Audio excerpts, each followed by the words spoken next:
Okay, a little video on cues, how bad cues react, what to look for if you go to your local club in a cue that you can use. Mine, got a couple of pretty ropey ones here. We're going to see in this video how they react when you play certain shots. So please enjoy the video, please like, please subscribe, and please leave any comments. Now, again, obviously it depends on your standard of play, but say we're going to test them out and see what actually the capabilities of these cues are, but this one's obviously pretty horrific. It's a pool cue, really. You can tell by the big ferrule, this big black plastic bit, and then you've got the tip. I doubt you'd probably be able to play any shots in terms of cue ball control, set on a snooker table with this. It's basically, yeah, a pool cue. Pretty horrible, and yeah, it makes a lovely sound, doesn't it? So yeah, that's probably your a cue that you're going to find in your sort of local club. This one is a snooker cue. Again, not the prettiest thing in the world. This one, you can see, you close it, it's got virtually no tip on it. I mean, there's just no meat on that at all. So, I mean, the chances of you, it's actually, as well, it's got a slight indentation in the wood, just before the metal ferrule or the brass ferrule, which means people are chalking it like this. And I actually did it with my original cue years and years and years ago. I used to chalk like that. And what you do, the chalk rubs on and eventually wears the wood down. So this one, that's what's happened.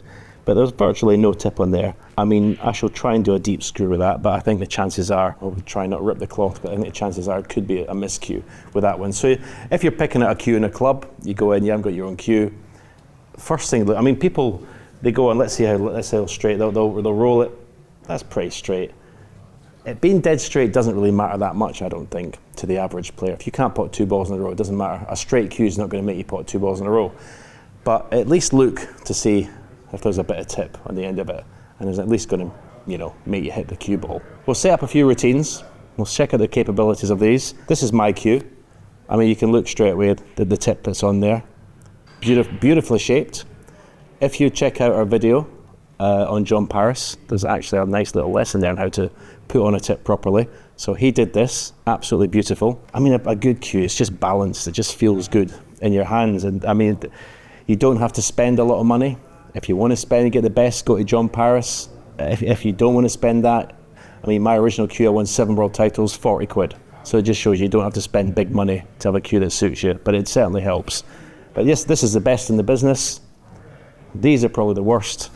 Let's see what each are capable of. Okay, we're going to try and put a long straight shot and stun for the black with, well, this thing. First of all, I mean, if I can make contact with the red here, I think it's you know, because it just feel, you know, it doesn't feel strong, doesn't feel, pool's a different game, obviously. The table's 6 foot by 3 foot. You don't have to do a lot with the cue ball, but this is 12 feet.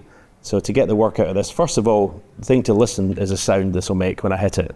It'll be pretty horrific. And because the cue's not balanced, it probably won't allow me to direct the cue ball where I want to, but we'll give it a go anyway. This could be one of the best pots of my career if I pot this with this thing. But listen for the sound of this.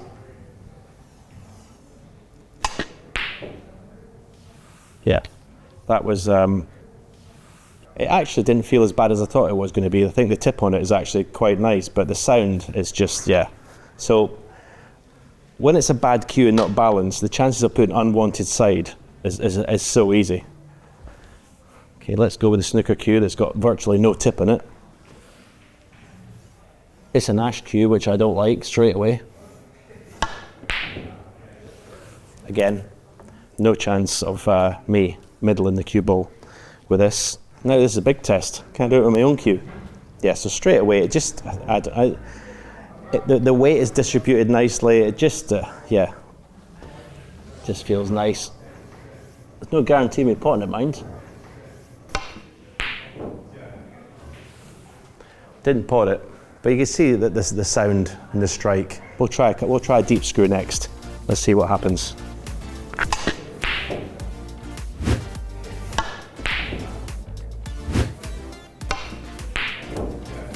I think if you've got a cue that's not the best standard, a proper tip on it will help. Tip makes all the difference. So you might, the tip on there might be too hard, might be too soft. But I think before you thought about, if you thought, oh, I can't pot a ball with this cue, I don't like it, I'm going to get rid of it, I'd get someone to put a new tip in it, a different kind of tip than the one you've got on, and see if that helps. It can help. Sometimes it's a cue, sometimes it's not.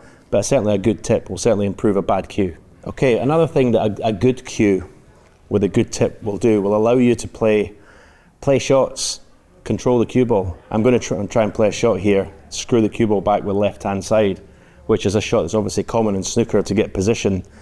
But what a bad cue doesn't allow you to do is sort of get that grip on the cue ball, be able to play side, be able to play shots, because basically it just hasn't got the power, it isn't a quality bit of wood, the tip is terrible. So yeah, let's try and play the shot. I mean, yeah, look at that. So what happens when you play it with pace and side, because the cue is not good, it just throws the cue ball straight over. It's one of the important things of getting used to a cue, is getting to know the deflection, as we call it, how much to allow for side. I didn't allow a lot there, and well, I mean, I'm going to have another go at it, but it's probably the worst. Oh, it's probably the worst cue I've ever hit. Another thing, what a bad cue does is makes you cue badly, because you don't like the sound it makes. I mean, I probably didn't deliver the cue very well, but let's try again. I got closer. Did I get any side? I actually got a bit of side on there, but yeah, that was not nice. Let's play the same shot with the snooker cue with no tip. Another thing, the difference to that, when the tip's huge on that, that's probably 10 mil. Mine, I think, is 9.5. This looks even less. This might be 9, which is very small. Well, I managed to pod it. I managed to even get side on it. So there is a little bit left in this tip, but it doesn't give you confidence, because the tip is so small. It doesn't give you confidence to play those screw shots. So yeah, the most important thing, I think, is when you're choosing a cue in the club, look at the tip first. Another thing with this, so this cue is ash. You can see, obviously it's ash because it's got the grain. I think generally ash cues are regarded as stronger bits of wood, maybe more power than maple. I've always used maple. I don't like the distraction of looking at the grains down the cue. When you're cueing back and forward, you can see the grains, and you'll see players that use ash cues, they always want the grain in a certain way when they're cueing. Whereas a maple, you've got no worries about that because there's no grain on it. Also, sometimes the ash cues, the grain catches beard. Some players have actually used plasters in the past, so the cue runs along the plaster. Yeah, there's no difference in standard, I don't think, maple and ash, but certainly I think it's down to your preference, really. So then we'll go to the deep screw with obviously the cue that you're familiar with. This is my cue. You know exactly how it's going to react.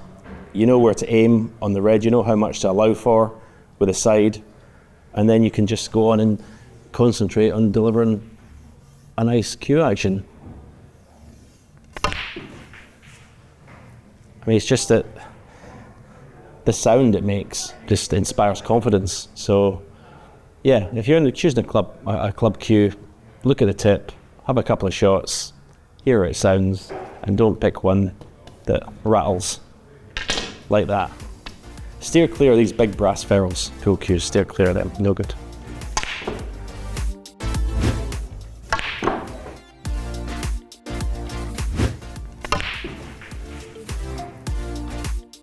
In terms of maintenance for cue, I think have a good cue case. That's quite important, because if it's not a good quality, if the actual case is warped in time, it'll make your cue bent as well. So a good case is important. In terms of maintenance, obviously re-tipping the cue is important, obviously, and being able to do that, something I can't do. That's why I got John Parris to do it for me. I can't put a tip on, but being able to put a tip on is quite important. But basically, all I do from then is, I mean, it's just a wet and dry cloth to get the dirt off it. You can put some sort of polish on it, some sort of, it's like a varnish or something, but I prefer it not to be that smooth, that shiny way. I prefer it just to be sort of the I don't know, bare wood, if you like. I prefer that feel. And also, you can, if you want to have the ferrule nice and shiny, you can do stuff to make that. Some players like looking down at like a shiny ferrule. I don't. I don't like to see the ferrule, so I like it keep it dirty, which is a bit weird probably. But yeah, in terms of maintenance, it's very little, but start with a decent case. Another thing you can't really do, or is, well, more difficult to do with a cue like this, is get any grip on the cue ball, really. So you want to try and play a swerve shot. First of all, the tips rock hard. There's no sort of strength in this wood at all. So if you try and swerve this, I actually did better than I thought I was going to do, but you always feel like you've got to hit it harder when it's a bad cue to get the reaction on the cue ball. Whereas if I use mine, there'll be, it's just very little effort. I actually overscrewed that. Not too hard, and it allows you to get complete control. Okay, I missed the pot, but it's just so easy to manipulate the cue ball where you want it to. With that piece of shit, you got no chance.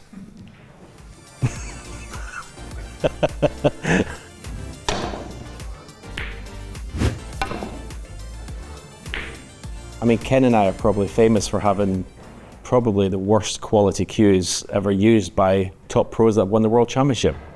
I think when you're young, I think finding a cue that just feels nice, and if you can play with it, you can play with it. Okay, if that cue goes, like as in my cue, broke obviously on the plane, I had to get a replacement, and you know I went down the quality route, which I think you do when you're a better player. If that's your choice, you want to get a good cue, but if you find a cue in the beginning, that's what you're comfortable with. That's what you're comfortable with, and as I say, it doesn't have to be expensive, as long as it works.